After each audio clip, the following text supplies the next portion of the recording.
Supply is the relationship between the price paid for a good or service and the quantity supplied of that good or service. Demand is the relationship between the price paid for a good or service and the quantity demanded of that good or service. Both rest on a graph with price on the vertical axis and quantity on the horizontal axis. So we can put them both on the same graph and get our favorite thing, two lines on a graph that cross. Where supply and demand cross will be the equilibrium for the market. Remember that an equilibrium is the outcome we expect to see when everyone is simultaneously optimizing their behavior. It doesn't have to be where supply and demand cross, though it will be for reasons we will explore. Our claim is that equilibrium will be found at the price where the quantity demanded is equal to the quantity supplied. We believe this is the equilibrium because every person who wants to buy this product at that price will be able to get their hands on one. There won't be a shortage, and so no reason for anyone to change their behavior. Likewise, at this price, the quantity that can be profitably produced at this price will be sold. Firms won't be sitting on a surplus of their product, and so they won't have an incentive to change their behavior either. We can prove this by disproving the alternate possibilities. When the price is too high, say at this red dotted line, then we would see a surplus of the good which cannot be sold.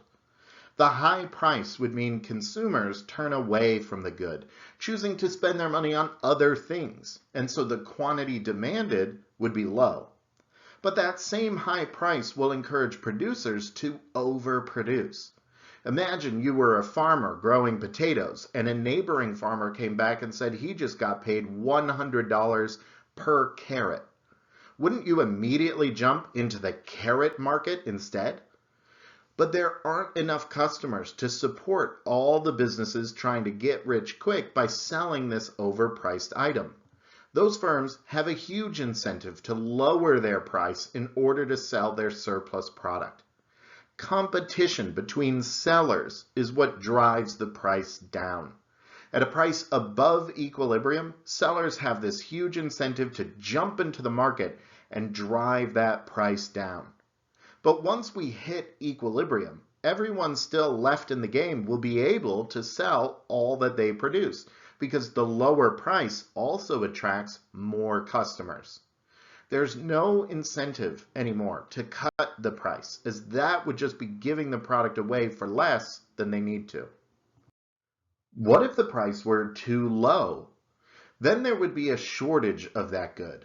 Consumers would want to buy a lot of this good because it's so cheap, but there's just no incentive for sellers to make much of this product. The quantity demanded exceeds the quantity supplied. Now it is competition between buyers that drives this price up. Long lines of consumers form for a chance to get their hands on one of these products, and people will start to outbid each other one way or another. You can imagine clever consumers buying a few and listing them on eBay for a huge markup. Clever entrepreneurs aren't going to sleep on this gold mine for long. They will start producing more and charging more for it. And of course, since we can see there are plenty of people willing to pay a lot more for it, there will be no resistance. The higher price scares away the consumers who didn't really value this thing to begin with, and eventually we get back to equilibrium, where everyone willing to pay the market price for this product will easily find it on the shelves. Competition and cleverness are powerful market forces. People will chase lucrative opportunities, and in doing so, they will push prices towards equilibrium. But why does it have to be that everyone pays the same price? The law of one price states that identical goods sell for an identical price, no matter who is buying or selling them. The reason this happens is arbitrage. Arbitrage is the process of buying low in one market and selling high in another. In a free market, anyone can buy and sell goods, including across time and space. If one store is selling a product for $20, while the other store is charging $40, then clever people will notice an incentive to buy it for $20 and go stand outside the other store and charge $25 for it. That's still less than the high price store is charging, and so you can steal all of their customers and make a profit doing so. Of course, there could be real costs associated with doing this. You'd need to be compensated for your time and effort. The profit motive will ensure that the differences in price reflect genuine differences in the cost of supplying them. So, considering the law of one price, riddle me this. Why are gas prices so high in Los Angeles? One reason is that Los Angeles has a lot of people in it. It's the second largest city in America, and residents there are a lot more reliant on cars than other major cities.